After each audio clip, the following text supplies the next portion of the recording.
The Most Beautiful Thing by Kao Kalia Yang, illustrated by Kwa Lei. Dedication. For the everlasting beauty of a grandmother's smile, for Zhuo Li, the grandma in this book, and Zhuo Ta, the grandma I never got to meet but whose love shines through my mother. Kwa's dedication. For grandma who forgot everything but will never be forgotten. The Most Beautiful Thing. My grandmother is so old, no one knows how old she is. Not me, not my big sister Dao, not our older cousin Lei. My father waits patiently when we try to guess her age. He is my grandma's 9th and youngest child, and even he does not know how old she is. We know that my grandma was born on the other side of the world, across a wide ocean. My grandma came from a time and a place where creatures lurked in the jungles waiting to chase unwary children. She told us that she once looked into the gleaming eyes of a tiger and felt its hot breath on her face. By the time I was born, my grandmother already had an old woman's face. Her skin was soft but dry like paper, and in her mouth was a single tooth. Grandma said, "It is the only thing standing strong in my mouth, this final tooth that my mother and father gave me." I asked to see a picture of her parents. She said, "Menai, they lived in a time long before the Hmong learned of such things as photographs." She pointed to her heart. "The only picture I have of them is here." The luckiest of the grandchildren got to help take care of Grandma. Lei got to wash Grandma's clothes by hand at the bathroom sink with sweet-smelling pink soap. Doug got to wash Grandma's soft brown back in the bathtub with a soapy cloth. And me? I got to clip her fingernails and toenails while Grandma sat on her favorite stool in the light from the window. I can still feel the roughness of Grandma's heels in my hand, the thickness of her toenails in between my fingers. I can see the bottoms of her feet, thick and brown and broken, deep cracks filled with dirt from long ago and far away. Grandma told me that her mother and father died when she was a little girl. Grandma was just a child herself, but she had to take care of her 2 younger brothers and their baby sister. I looked up at my grandma from the place where I sat at her feet, and I asked her, "How did you get food for them?" Grandma said, "I didn't find enough food. We lived always with hunger eating us on the inside." All my life with her, even with just her 1 tooth, Grandma never said no when we offered her something to eat. The ice cream truck was singing its song from down the street. I looked underneath the couch for quarters. There were none, so I got ice cubes from the freezer.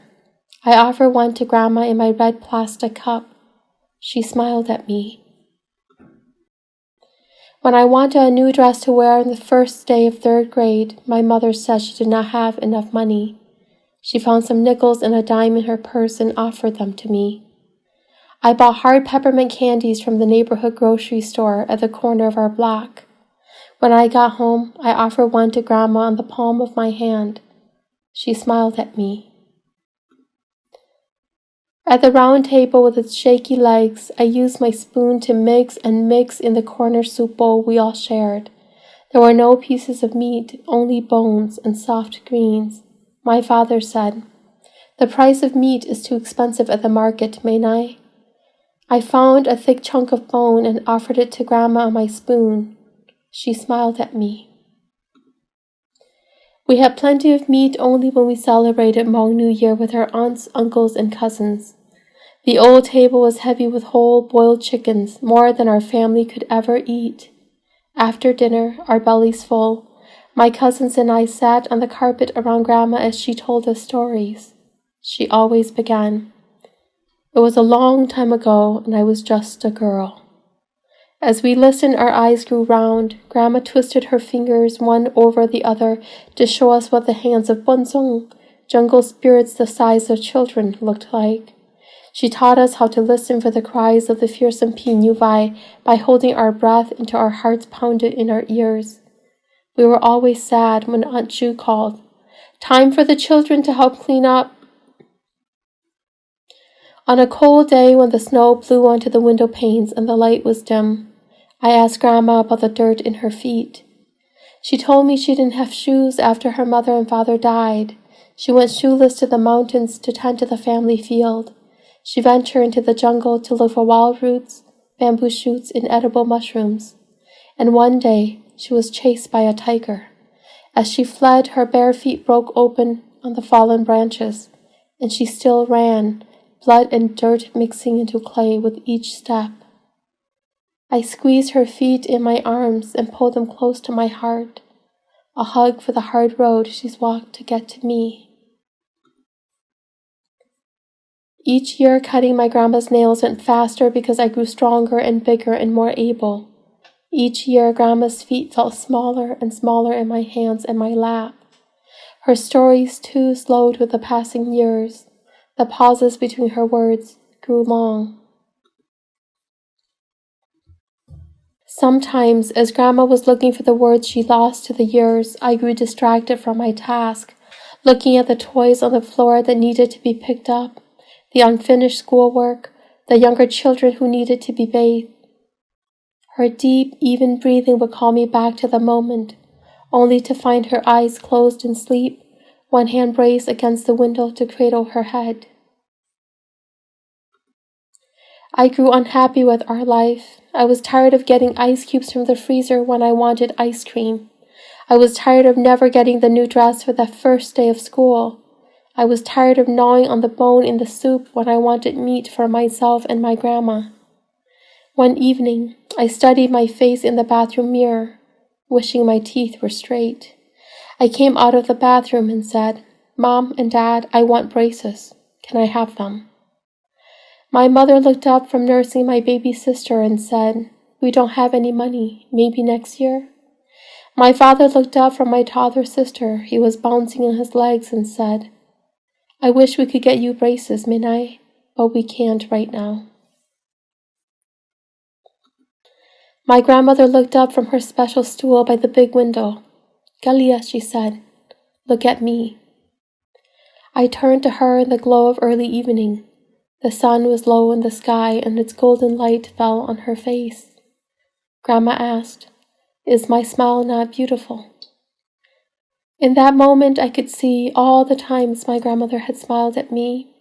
I could taste the cold ice cubes that melted summer's heat from our tongues, the sweetness of the hard peppermint candies, and the deep flavors of the bone broth in the bowls of boiled greens. Even now, I can still see my grandma's single tooth, white against the shadows, standing tall in her open mouth. Her smile was the most beautiful thing.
My name is Asima Islami, and today I'll be teaching you guys a mini diary lesson.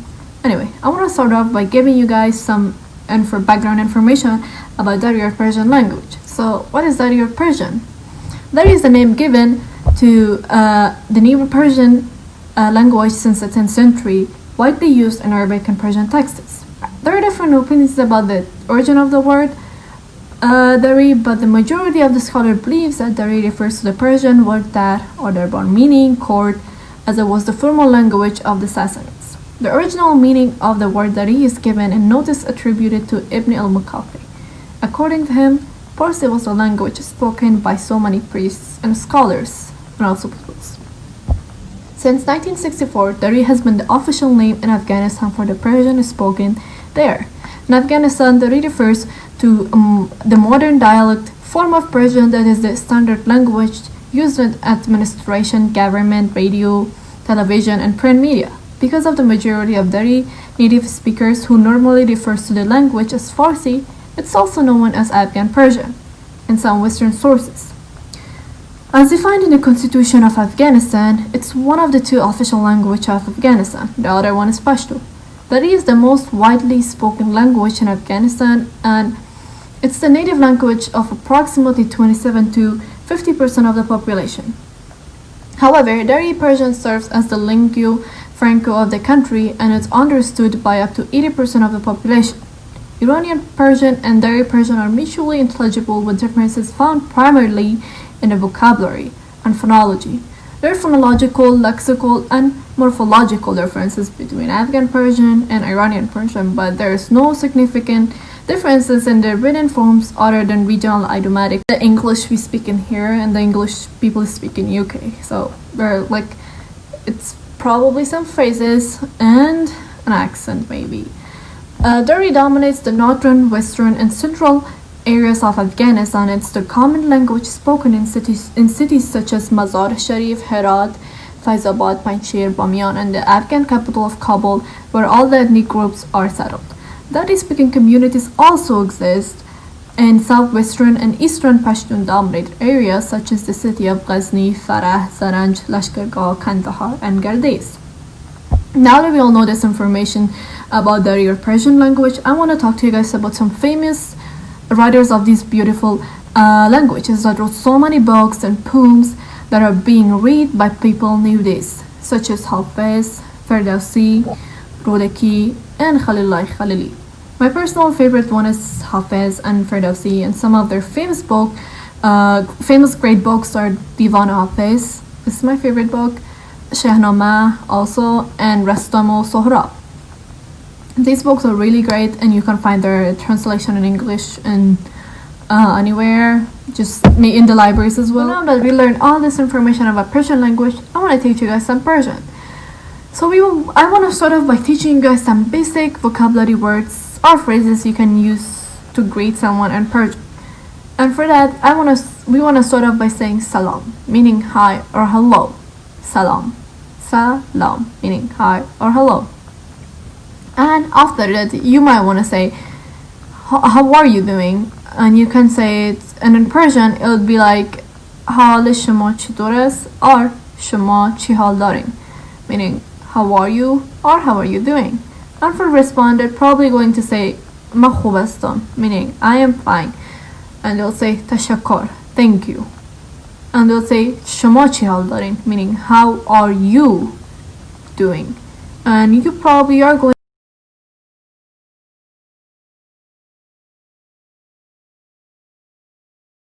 how you greet in Persian. And if you're new or you're just meeting someone, you might want to ask them. I personally ask this question from everyone, but I don't know about you guys. So you might want to ask them, where are you from? Or what's your name? And the way you say it in Persian is شما از کجا هستین, meaning where are you from? I'd probably say I'm from blah blah blah. In Persian you'd say ما از اینجا هستم, and you'd say the name of the country and the city that you're from.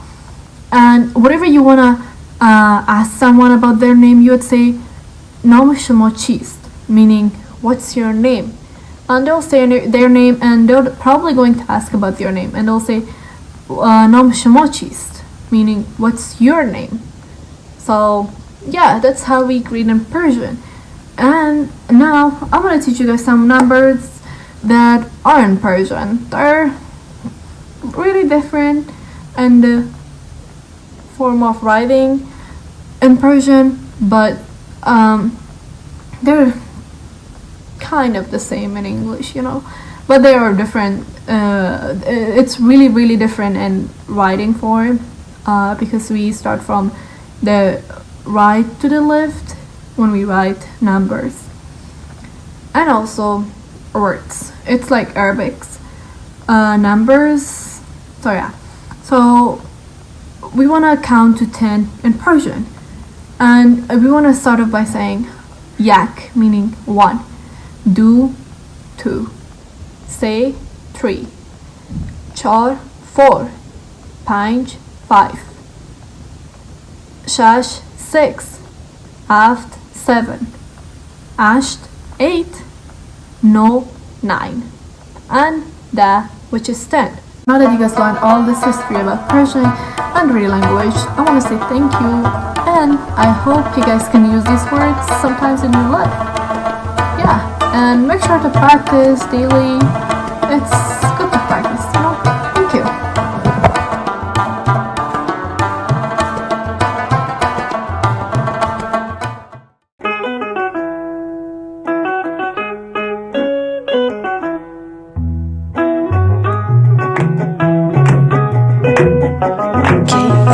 Tigrinya is a Semitic language spoken in Eritrea.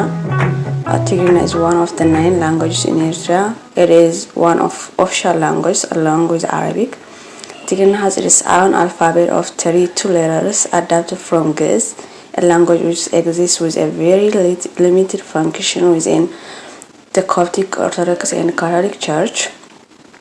Like English, it is written from left to right, although the Tigrinya script may look different. Pronunciation is simple and straightforward, as the phonetic symbol closely resembles pronunciation. Here guys, I'm gonna teach you some phrase or vocabularies. Hello means salam. Salam. What's your name? If you want to say, ask for someone's name, what's your name? Mensimka or Mensimki. Mensimka is for a boy and Simki is for a girl. So Mensimka or Mensimki. And my name is, let's say, Solomon. Solomon Ibahal. Solomon Ibahal. Kami tkhawun or kami allaghi. How are you doing? Kami allaghi or kami allaga. Even kami tkhawun. If you want to say how are you doing, and if you want to answer the person who asks you, I'm doing fine, thank you. Salami yagannielle. Or I'm doing great. Tsopo allahu. Tsopo allahu. Good. Tsopo. Bad. Hammak. So or so. Mitchum. Boring. Solchawi. Pen. Piero. Book. Mezhaf. Notebook. Toras. Homework. Eyogeza. Eyogeza. Home means geza, and work srah or eyo. And if you want to say good morning, kemi hadirka. But if the person is girl, kemi hadirki. Kemi hadirka or kemi hadirki. Good afternoon. Kemi weilka or kemi weilki. Kemi weilka or kemi weilki. Good night. Broch lady. Broch lady. Thank you. Yaganielle. Yaganielle. See you tomorrow. Tzabahna raqab. Tzabahna raqab. What are you doing? Entai tgabr allaha or allahi. So always if you're talking with girl, you're gonna put like ki. Entai tgabri allaki. But when the person is boy, you can say أنت تكبر علىك. And I'm going to teach you the numbers 1 to 10. 1 حادة 2 كلتة 3 سلستة 4 أربعة 5 حمشتة 6 شدشتة 7 شوعتة 8 شمونتة 9 تشعتة 10 عسرتة. Thank you guys, that was my children's lesson for today.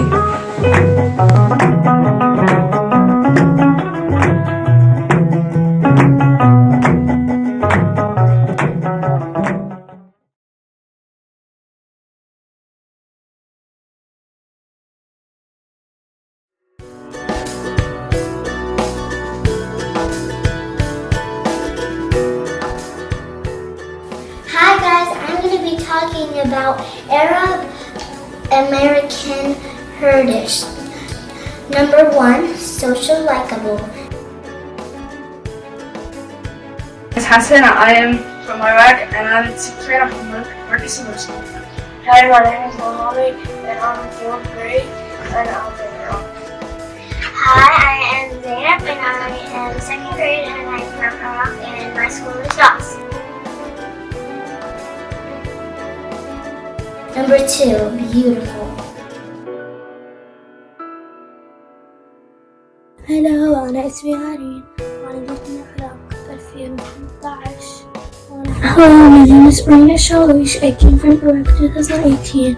I love my school so much and I miss all of my teachers and friends. But I'm so happy that all of my family is safe. Number 3, generous. My name is Muhammad Alush. My grade is 9. My school is Navarro. I study in home. I'm from Syria. Number 4, funny. Hello, my name is Hassan Mahmoud. I am from Iraq. I'm in 7th grade. I go to Burnett Middle School. And yeah, basically like this is my layer, my little layer. Number 5, respectful. شهر التراث العربي الأمريكي سعيد. My name is Ahmed Al-Shalush. I'm a 7th grader. I'm in Marcusson Middle School. Marcusson Middle School is very nice and I like it. You miss your friends and teacher. You can talk to them, but not like you see them in real life. Number 6, family origins. Hi, my name is Imad. Hi, my name is Marwan. Hi, my name is Kareem. And we are all from Syria. And we go to Pillow Elementary School.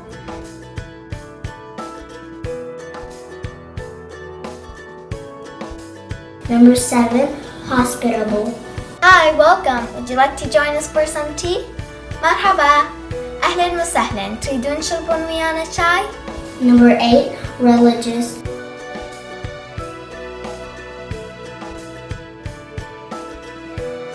And number 9, loyal. Number 10, modest.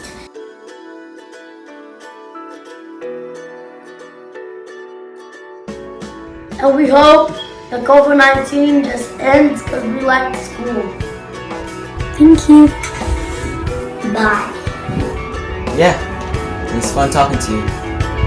Bye.